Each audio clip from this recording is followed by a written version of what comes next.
Well, hello and welcome. My name's Steven Cronin, watercolour painter from Birmingham, UK. If you're new here, I'd love to have you subscribe. I've got new videos coming out every weekday, Monday to Friday. Subscribe, you'll be notified every time a new video is posted. This is raw sienna. I'm just going to make one up today. Just make it up as I go along. I'm thinking some kind of seascape, something like that anyway. So this is burnt umber, bit of Payne's grey, not burnt umber, ultramarine. I'm just gonna bash it in as quick as I can and try and get some sort of moody, atmospheric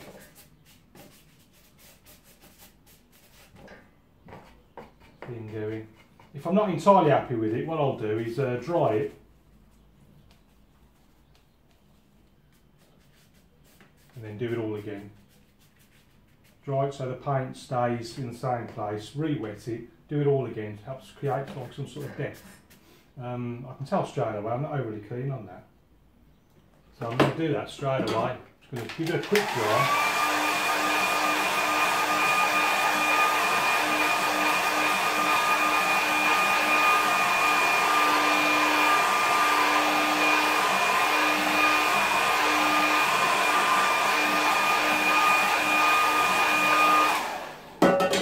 It's not bone dry, but it's good enough for what I want to do. I'm just going to give it a quick re-wetting. You see, it's not. If it was like artist quality paints and paper and all that, the stuff would probably stay where it is. But because I'm using the cheap stuff, it can be have a bit of a rogue element, if you know what I mean. We'll see now. Let's get a bit of light red in there.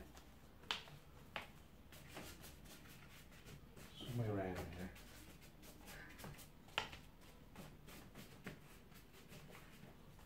And I'm going to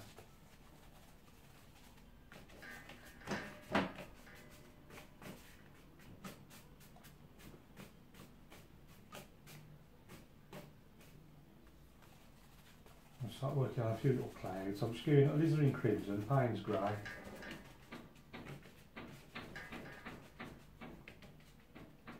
Make it smaller and smaller as they go off into the distance.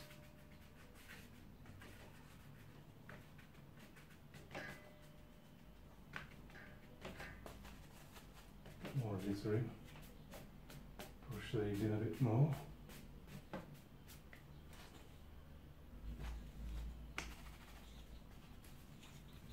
More ultramarine.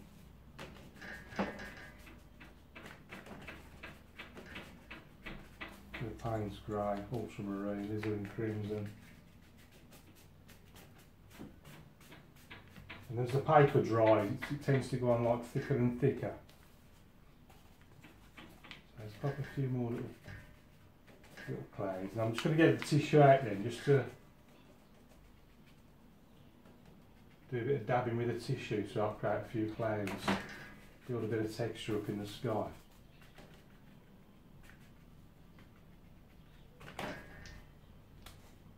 Here's my tissue. That's really dirty, that's a bit cleaner.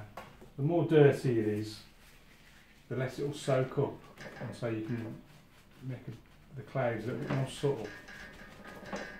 You have to be careful if you're using clean tissue because it will soak up a lot, and it's very easy to soak up pretty much everything you've just painted if you're not careful.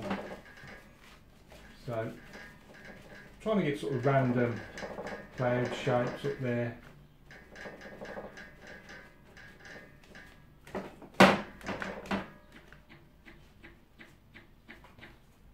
Just careful of this reservoir that's building up at the bottom, all the paint's going down the bottom. So I'm just going to pull it tight. Paper stretched a little bit. I'm just using these bulldog clips, clipped against a 9mm piece of plywood just to keep it flat. almost upright. I have it at this angle mainly because it's easier to film. Really, you don't have to have it as high as this if you don't want. It'll work just as well at any angle really. Whatever you're most comfortable with. We're really happy with all those clouds, so I'm just popping in a bit more paint here and there. Let's see what it looks like this time.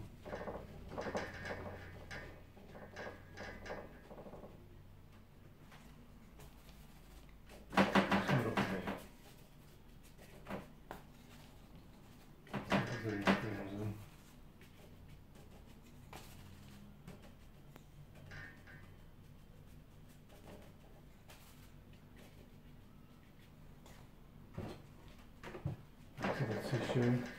A few more clouds up there, I think. Just trying to build up some texture in the sky. Trying to make it look interesting as I possibly can.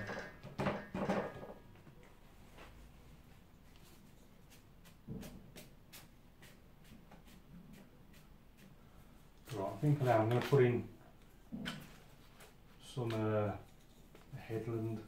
So all I've done, just dip the very tip into the water to make that chisel edge as good a chisel edge as I can with this brush, because it's well worn now, so I can't get a very sharp edge. So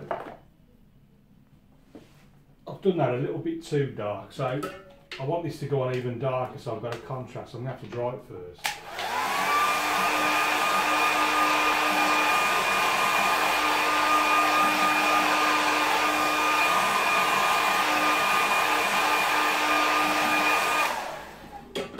I need to dry that bit where the horizon is, the rest of it can dry at its own pace.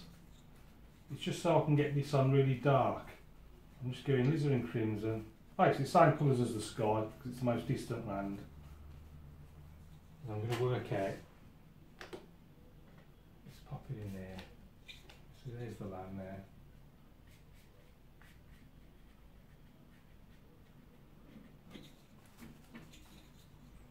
Some house over here as well.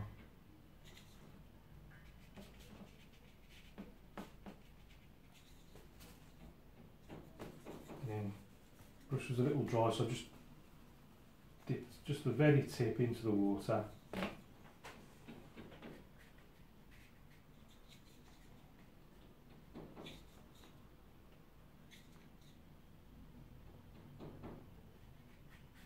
then just working out where this bay.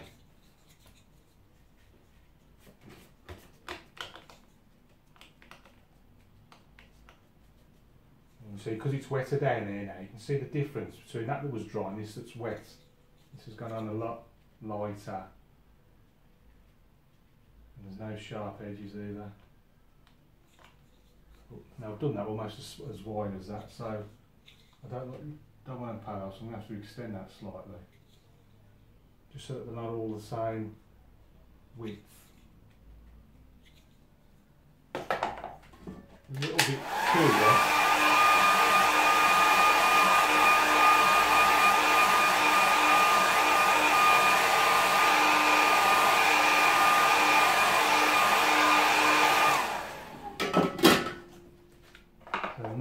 It should go on a little bit darker because it's dry now. It's not going to get diluted, the paint, by the water that's on there. You see how dark that goes on there?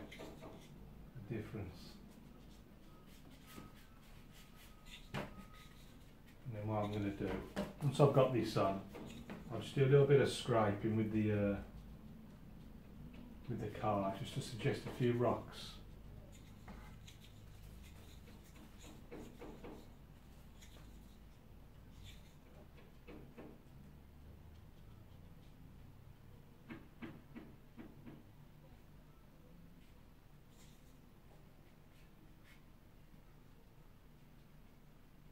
So I think that's pretty much all I need for the land masses. Just a little bit down there.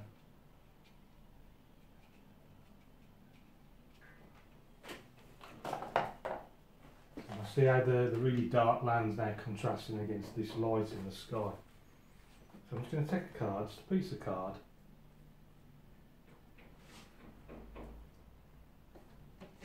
First I'm going to make sure it's flat. The paper's got to be flat against the board.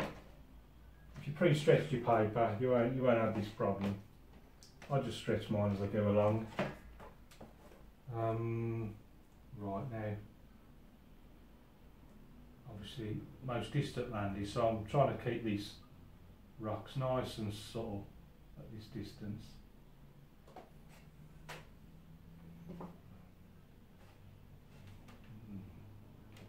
Giving them a little dab to make them even more subtle, because I'm wheeling now that I'm going to put more rocks in there. I don't want to overdo it.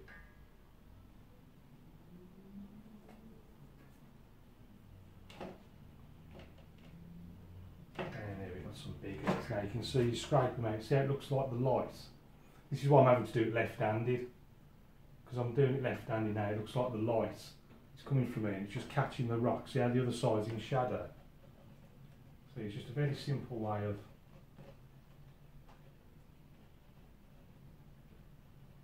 creating light on your rocks. And I'm trying not to do them all in a nice straight line that looks totally unnatural. I'm just trying to put them as random as I can.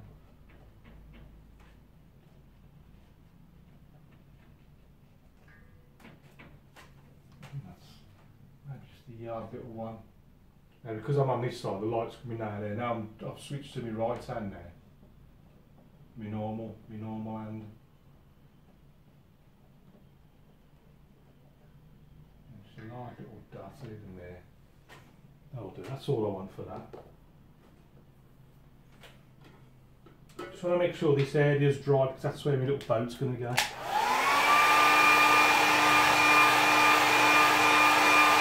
Yeah, that's dry now.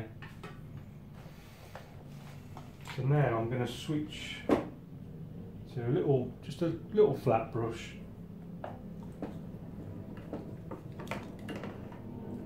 I'm just going to go into the same mix.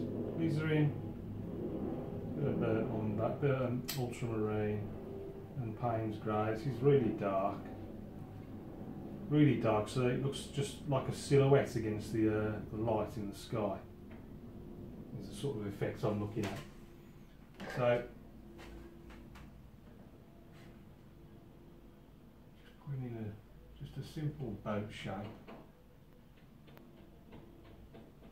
Don't forget the reflection below. That reflection in, right, and then you've got the mast. So I'm going to put in quite a tall mast over the distant land and up into the light of the sky. Well, it would look better if the clouds were a little bit high and that was lit there.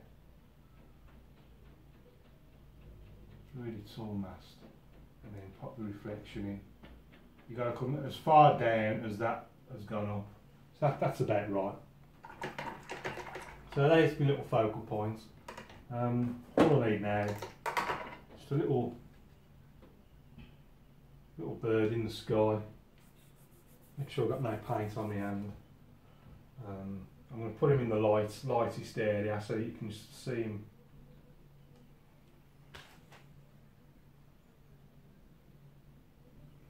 And then over here, I'm just going to pop my name. And I'm going to call that one finished. So let's have a look at it with the mount on. So here's the finished painting with the mount on. So if we go and have a closer look, the sky was a bit of a chaotic mix of rust sienna, you got ultramarine, sort of alizarin crimson and Payne's grey, these big clouds there.